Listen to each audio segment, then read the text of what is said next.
একই নির্যাতন, একই জুলুম শুরু না করুক। অলরেডি আমাদের এই যে রক্ত, আমাদের 24-এর অভ্যুত্থানকে অলরেডি হাস্যকর একটা বস্তুতে পরিণত করেছে আমাদের বর্তমান সরকার। আমরা এই প্রহসন আর নিতে পারছি না। রক্ত আমাদের, দেশ আমাদের। তোমরা 10 বছর 15 বছর দেশের বাহিরে আরাম আয়েশে শিলংয়ের থেকে দেশে ফিরে এসে তোমরা ট্রিপ দিবা, তোমরা প্রণেতা সাজবা, এইটা আমরা নিতে পারবো না।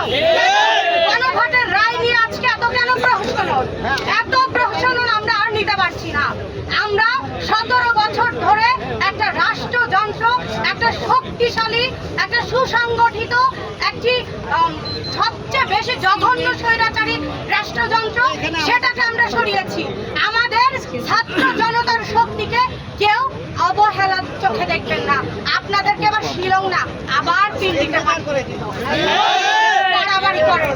আমরা আপনাদেরকে যথেষ্ট ভদ্রতার সহিত বারবার বলেছি, বারবার আপনাদেরকে অনুরোধ করেছি, আমাদের গণভোট, জনগণের রায় যদি আপনাদের কাছে প্রহসন মনে হয়, তাহলে বিশ্বাস করেন 5840 দিনের বাংলাদেশের মানুষের প্রান্তের প্রত্যেকটা মানুষের যে রক্তের অভিশাপ, সেই অভিশাপ আপনাদের কাছে বুলেট হয়ে লাগবে। আমি এবং আমার সহযোগী যারা আছে তাদেরকে আপনারা এতটা হেলাফেলা ভাববেন না, আপনারা তাদেরকে এতটা দুর্বল চিন্তা ভাববেন না।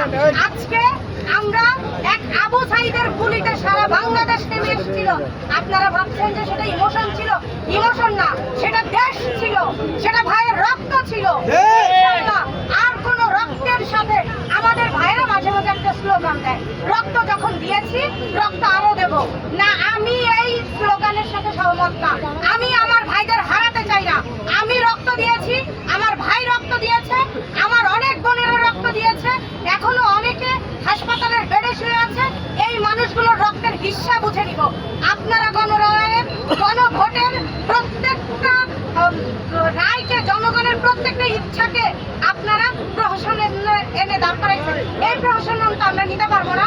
আপনাদের সাথে ভদ্রতা, আপনাদের সাথে আর আদবের সহিত কথা বলা মনে হইতেছে না আমাদের সাথে যায়। আমাদের ধৈর্যের পরীক্ষা আপনারা নিয়েছেন। আমরা চাই না জনাব তারেক রহমান আপনাকে আমরা অসম্মান করে কথা বলি। আমরা যেমন স্বৈরাচার বলেছি একজনকে, আমরা এই শব্দটা আপনার সাথে ব্যবহার করতে চাই না।